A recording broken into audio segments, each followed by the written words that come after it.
نحمده ونصلي على رسوله الكريم اما بعد فاعوذ بالله من الشيطان الرجيم بسم الله الرحمن الرحيم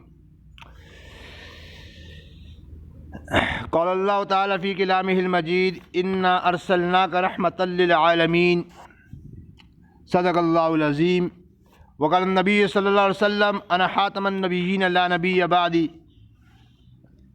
پیارے دوستو، آج کا ہمارا موضوع ہے نبی مکرم صلی اللہ علیہ وسلم کے بارے میں غیر مسلم اہل علم کی رائے۔ آپ جانتے ہیں کہ ہمارے نبی پاک صلی اللہ تعالی علیہ وآلہ وبارک وسلم اللہ کے سچے رسول، پاک پیغمبر، تمام جہانوں کے لیے رحمت بن کر تشریف لائے تھے۔ جہاں مسلمانوں نے آقا علیہ السلام کی مدح سرائی کی ہے، وہاں انصاف پسند غیر مسلم بھی اس میں پیچھے نہیں رہے۔ اس سلسلے میں پہلا حوالہ فرانسیسی وزیر ڈوڈیانوس کا پیش کروں گا۔ وہ کہتا ہے کہ اسلام ایسے بہت سے ادیان کی مخالفت کے لیے آیا جن کی حقیقتیں مٹ چکی تھیں، جس نے تمام قسم کی خرافات سے نفوس انسانی کا تزکیہ کیا اور مسیح علیہ السلام کی بشریت میں مسیحوں کے عقیدے کی مخالفت کی اور ثابت کیا کہ وہ بشر ہیں۔ اسلام بلا شبہ انسانیت کی تکمیل کے لیے کافی ہے اور وحدانیت کا درس دیتا ہے جو تناقض اور معارضہ سے پاک ہے۔ اسی سلسلے میں دوسرا حوالہ مسٹر ہنگری کا ہے، جو کہتا ہے کہ میرا یہ عقیدہ ہے کہ مسلمانوں کے نظام اور دین اسلام ہی نے ان کو زندہ کر رکھا ہے۔ اسلام کی روح کی وجہ سے یہ لوگ زندہ ہیں اور وہی امن اور سلامتی کا ضامن ہے۔ مسٹر چارلز مزمر کہتا ہے کہ میں بغور مطالعے کے بعد پورے وثوق سے کہہ رہا ہوں کہ اگر دین اسلام گمراہ کن ادیان اور فرقہ وارانہ دور میں ایسے مقتدر مبلغین کو پالے جو نصرانی علماء سے باہمی مفاہمت اور مذاکرہ پر قادر ہوں تو لوگ اسلام قبول کر لیں گے۔ بوناپارٹ کہتا ہے کہ محمد صلی اللہ علیہ وسلم دراصل سردار اعظم تھے۔ آپ علیہ السلام نے اہل عرب کو در سے اتحاد دیا۔ معروف جرمن ادیب و شاعر گویٹے کہتا ہے کہ میں ارادہ رکھتا ہوں کہ دن اور رات عقیدت و احترام کے ساتھ مناؤں جس میں حضرت محمد صلی اللہ علیہ وسلم پر قرآن نازل ہوا، قرآن نازل ہونے کی تکمیل ہوئی تھی۔ ماشاءاللہ۔ مسٹر ٹالسٹائی کہتے ہیں کہ اس میں کوئی شک نہیں کہ محمد صلی اللہ علیہ وسلم ان جلیل القدر مصلحین ریفارمرز میں سے تھے، اصلاح کاروں میں سے تھے جنہوں نے عالم انسانیت کے لیے بڑی خدمات سر انجام دیں۔ اشہد ان لا الہ الا اللہ وحدہ لا شریک لہ واشہد ان محمدا عبدہ ورسولہ۔ مغربی مورخ گمن کہتا ہے کہ صحیح اس بات کو یاد رکھیں تو اچھا ہو کہ محمد صلی اللہ علیہ وسلم کے پہلے چاروں خلفاء کے اطوار یکساں، صاف اور ضرب المثل تھے۔ محمد صلی اللہ علیہ وسلم کے مسائل نے، یعنی آپ کی تعلیمات نے، اس درجہ نشہ دینی اپنے پیروکاروں میں پیدا کیا کہ جس کو عیسیٰ علیہ السلام کے ابتدائی پیروکاروں میں تلاش کرنا بے فائدہ ہے۔ یہ اس کی رائے ہے جی۔ ہم انبیاء کے بارے میں کسی قسم کی تنقید کے قائل نہیں ہیں اور نہ ہی کسی قسم کی تفریق کے قائل ہیں۔ یہ اس کا نظریہ ہے مسٹر گبن کا، میں وہ پڑھ رہا ہوں اسی جی کتاب سے۔ اچھا جی، ایک اور مغربی شخصیت جارج سیل کہتا ہے کہ حضرت سیدنا محمد صلی اللہ علیہ وسلم کامل طور پر فطرتی قابلیتوں سے آراستہ تھے۔ فرانسیسی دانشور پروفیسر سیڈیو کہتا ہے کہ محمد رسول اللہ صلی اللہ علیہ وسلم ملنسار، خوش طبع، کم گو، بکثرت ذکر الہی کرنے والے تھے، لغویات سے دور تھے، بیہودہ پن سے دور تھے، اس سے نفرت کرتے تھے اور بہترین ذہانت اور عقل کے مالک تھے۔ یعنی آپ کو وہ تمام ذہینوں اور صاحبان عقل کا سردار تسلیم کر رہا ہے۔ مشہور فلاسفر برنارڈ شاہ وہ کہتا ہے عنقریب ایک دن آئے گا کہ اہل عرب اہل مغرب اسلام قبول کر لیں گے۔ مکمل کئی صدیاں ایسی گزری ہیں جن میں اہل مغرب نے ایسی کتابیں لکھی ہیں، جدائے شائع کیے، جو اسلام اور ان کے نبی صلی اللہ علیہ وسلم کے خلاف افتراء پردازیوں سے پر تھے، مگر آج قرآن کریم اور دیگر اسلامی کتابوں کا یورپ کی زبانوں میں خصوصاً انگریزی میں ترجمہ ہو چکا ہے۔ اہل مغرب اس چیز سے واقف ہو چکے ہیں کہ حقیقی اسلام وہ نہیں جسے کتابیں ڈائجسٹ رسائل میں پڑھتے سمجھتے آ رہے تھے۔ ایک دانشور وہ کہتا ہے کہ دانشور طبی طور پر اسلام کی طرف میلان رکھتا ہے، کیونکہ وہی ایسا منفرد دین ہے جو دین اور دنیا دونوں کے معاملات پر یکساں نظر رکھتا ہے۔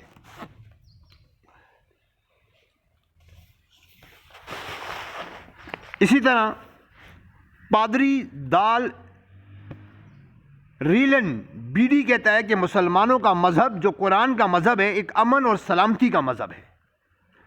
پروفیسر آرنلڈ کہتا ہے کہ مدارس میں اگر قرآن کی تعلیم دی جائے تو کچھ کم ترقی کا ذریعہ نہیں ہو سکتا، یعنی کہ اس سے ترقی میں کوئی کمی نہیں آئے گی، ترقی ہوتی جائے گی۔ جارج ولیم کہتا ہے کہ بنو انسان پر جس شخص کی زندگی سب سے زیادہ اثر انداز ہوئی وہ حضرت محمد صلی اللہ علیہ وسلم کی ذات گرامی ہے۔ اسی طرح میرے دوستو، فرانسیسی مبلغ ان کے بہت بڑے ایک دانشور ڈرمنگم کہتا ہے قرآن نے عیسیٰ علیہ السلام کے بلند و بلند مرتبے کا تذکرہ کیا، اسی طرح کہ ان کی ولادت عام انسانوں سے ہٹ کر تھی، وہ اللہ کے رسول اس کی شریعت کے پیامبر تھے، وہ پہلے شخص تھے جنہیں اللہ کا کلمہ قرار دیا گیا، وہ اللہ کا ناطق کلمہ تھے، ان پر دیگر انبیاء کی طرح وحی نازل ہوتی تھی۔ یعنی اس میں وہ عیسیٰ علیہ السلام کا ذکر کر رہا ہے، قرآن کی حقانیت کو تسلیم کر رہا ہے۔ مغربی مصنف کوسٹن لابون لکھتا ہے کہ دین محمد صلی اللہ علیہ وسلم کی تاثیر باقی ادیان سے کہیں زیادہ ہے، اس کی ہر بات دل میں اتر جاتی ہے۔ ایڈورڈ جارج کہتا ہے کہ رسالت اور دین کی دعوت کی صداقت کی وجہ سے محمد صلی اللہ علیہ وسلم کے ایمان میں تزلزل پیدا نہیں ہو سکا اور تاریخ کے صفحات میں ان کی حیثیت نمایاں ہے۔ وہ کہتا ہے کہ آپ علیہ السلام کی نبوت اور رسالت کی وجہ سے جو آپ دعوت تبلیغ کر رہے تھے، دشمنوں کے جتنے بھی پروپیگنڈے تھے، آپ کے استقلال میں ان کی وجہ سے کوئی کمی نہیں آئی، وہ سب ناکام ہو گیا، علیہ السلام کا دین چھا گیا۔ تھومس کارائل کہتا ہے، اور یہ کوئی عام آدمی نہیں ہے، نوبل انعام یافتہ بھی ہے، نوبل انعام لیا ہوا ہے اس نے، کہتا ہے کہ انقلاب جو اسلام کا انقلاب آیا اس کے بارے میں کہتا ہے کہ یہ کیا انقلاب تھا؟ عربوں کے لیے ایک انقلاب ایک نئی زندگی تھا جو نے تاریکی سے نور کی طرف لے آیا۔ مشہور بھارتی رہنما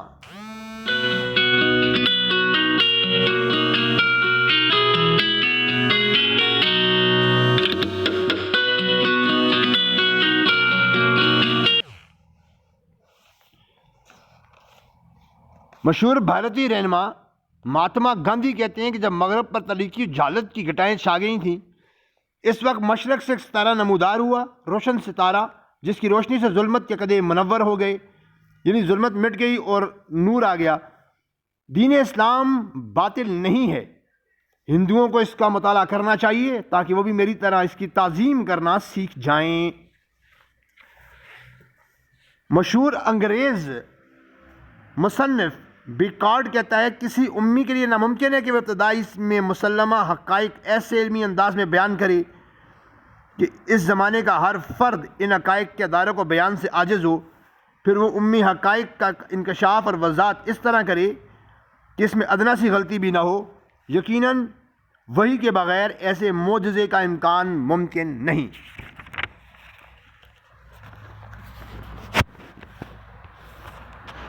اسی طرح اس سلسلے کا ایک اور حوالہ آپ کی خدمت میں پیش کرتا ہوں۔ کیرن آرمسٹرانگ وہ کہتا ہے، سیرت محمد صلی اللہ علیہ وسلم نامی کتاب کی لکھی ہے اس نے، یہ خاتون ہے جی ایک، وہ کہتی ہیں کہ رویہ جھلک کہ 9/11 کے بعد مخالفین اسلام نے ان قرآنی آیات کے حوالے پیش کیے جن میں جاریت پسندانہ رویہ جھلکتا ہے۔ ان کے نزدیک، ہمارے نزدیک نہیں. یہ میں جو پڑھ رہا ہوں یہ انگریزی ایک امریکن خاتون ہے جس کی یہ کتاب ہے، اور انہیں تشدد دہشت گردی کی دلیل دیتا ہے. ایسے ہی تورات و انجیل میں بھی جارحیت پسندی کے حوالے ملتے ہیں. انہیں تو کوئی ناقد نشانہ نہیں بناتا. پھر عیسائی سربوں نے سربینیکا میں 8,000 مسلمانوں کا قتل عام کیا. تب تو کسی نے عیسائیت کے بارے میں یہ فتویٰ نہیں دیا کہ یہ مذہب عالم امن کے لیے بڑا خطرہ ہے. پھر وہ کہتی ہیں کہ محمد صلی اللہ علیہ وسلم کا مذہب حقیقتاً دین ابراہیم کا احیا تھا. آپ صلی اللہ علیہ وسلم ایک ماہر قانون ساز، ماہر فنون حرب، منتظم اور جج تھے.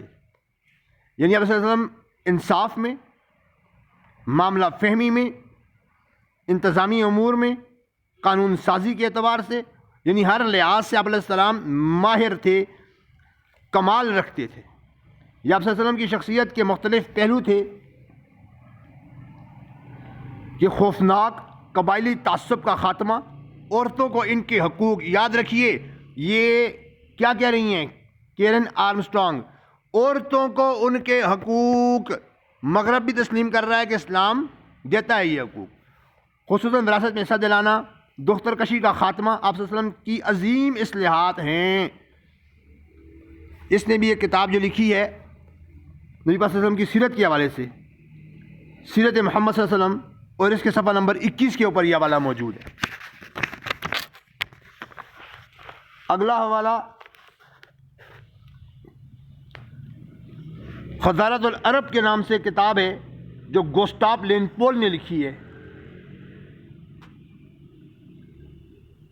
اور اس میں وہ یہ درج کرتا ہے کہ حضرت محمد صلی اللہ علیہ وسلم اس لیے عظیم نہیں تھے کہ وہ امن کے علمبردار تھے، بلکہ آپ صلی اللہ علیہ وسلم دنیا کے سب سے کامیاب ترین پیغمبر تھے. جتنے اذہان و قلوب آپ نے مسخر کیے کسی اور نے نہ کیے. آپ صلی اللہ علیہ وسلم میں یہ بے مثل صلاحیت تھی کہ آپ دوسروں کو متاثر کر سکتے تھے. اس بے پناہ صلاحیت کا استعمال آپ علیہ السلام نے صرف خیر کی سربلندی کے لیے کیا. حضرت محمد صلی اللہ علیہ وسلم ہر طرح کی تکالیف اور تعصب کا سامنا صبر و تحمل، وسعت صدر یعنی وسعت قلبی، کھلے دل کے ساتھ کیا کرتے تھے. وہ قریش جنہوں نے آپ صلی اللہ علیہ وسلم پر ظلم کیے، آپ نے ان کے ساتھ 20 سال تک مہربانی، عفو و درگزر کا سلوک کیا.